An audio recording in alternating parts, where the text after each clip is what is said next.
Announcement ছাড়া এরকমভাবে call record কিভাবে করবেন। প্রথমেই বলে রাখি এই ভিডিওটা স্যামসাং ইউজারদের জন্য না, কারণ স্যামসাং ফোনে ডিফল্টভাবে অ্যানাউন্সমেন্ট ছাড়া কল রেকর্ড করা যায়। এই ভিডিওটা তাদের জন্য যারা ওপ্পো, ভিভো, রিয়েলমি বা রেডমি ফোন ইউজ করেন। তাহলে চলুন কথা না বাড়িয়ে মূল ভিডিও শুরু করা যাক। আর চ্যানেলে নতুন হয়ে থাকলে অবশ্যই চ্যানেলটিকে সাবস্ক্রাইব করে ভিডিওটিকে একটি লাইক করে দিবেন। তো সর্বপ্রথম আপনাদেরকে একটা ডায়ালার ডাউনলোড করতে হবে। তার জন্য আমরা চলে যাব প্লে স্টোরে। প্লে স্টোরে আসার পর আপনারা সার্চ করে দিবেন ও ডায়ালার। এই যে দেখুন আমি এখানে সার্চ করেছি ও ডায়ালার। এরপর আপনারা এই অ্যাপ্লিকেশনটা ডাউনলোড করে নেবেন।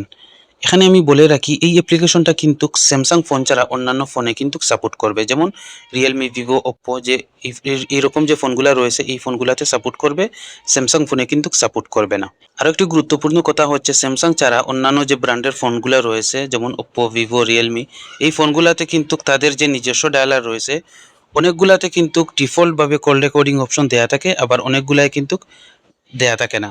তো ওই ডায়ালারগুলো থেকে যদি আপনি কল রেকর্ডিং করতে যান তখন দেখা যায় যে অ্যানাউন্সমেন্ট চলে আসে। তো আজকের ভিডিওটি দেখার পর আপনি খুবই সহজে কোনো রকম অ্যানাউন্সমেন্ট ছাড়া কল রেকর্ড করতে পারবেন। তো অ্যাপ্লিকেশনটা ওপেন করার পর এরকম আসবে set as default calling app, এটা ক্লিক করে দিবেন। এরপর আপনারা ও ডায়ালার এটা সিলেক্ট করে নিচ থেকে ডিফল্টভাবে ক্লিক করে দিবেন।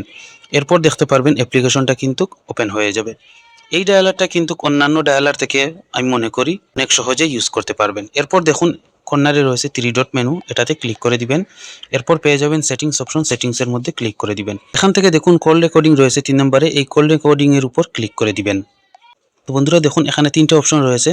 প্রথম অপশন হচ্ছে রেকর্ড স্পেসিফিক নাম্বার। তো প্রথম অপশনটা আপনি ক্লিক করে দিবেন। এরপর দেখতে পারবেন এরকম আসবে, একদম কর্নারে দেখুন একটা প্লাস অপশন রয়েছে, এই অপশনটা ক্লিক করে দেওয়ার পর দেখতে পারবেন আপনার কন্ট্যাক্ট লিস্টটা শো হয়ে যাবে।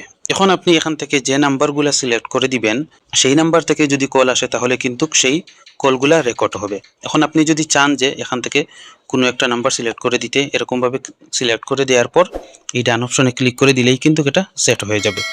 তো এটা আমি করব না, এখান থেকে আমি বেঁকে চলে আসবো। এরপর দেখুন রেকর্ড আননোন নাম্বারস, অর্থাৎ অপরিচিত নাম্বার থেকে আসা কলগুলো যদি আপনি রেকর্ড করতে চান তাহলে আপনাকে এই অপশনটা অন করে দিতে হবে।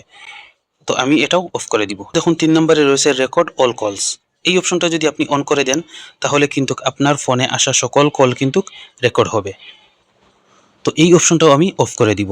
এরপর দেখুন এখানে রয়েছে 2 নম্বর যে অপশন রেকর্ড আননোন নাম্বারস, এই অপশনটা আমি অন করে দিব। এই অপশনটা অন করে দেওয়ার পর আমি একটা অন্য নাম্বার থেকে এই ফোনে কল দিব। কল দিয়ে আমি আপনাদেরকে দেখিয়ে দিব এটা কল রেকর্ড হচ্ছে কিনা।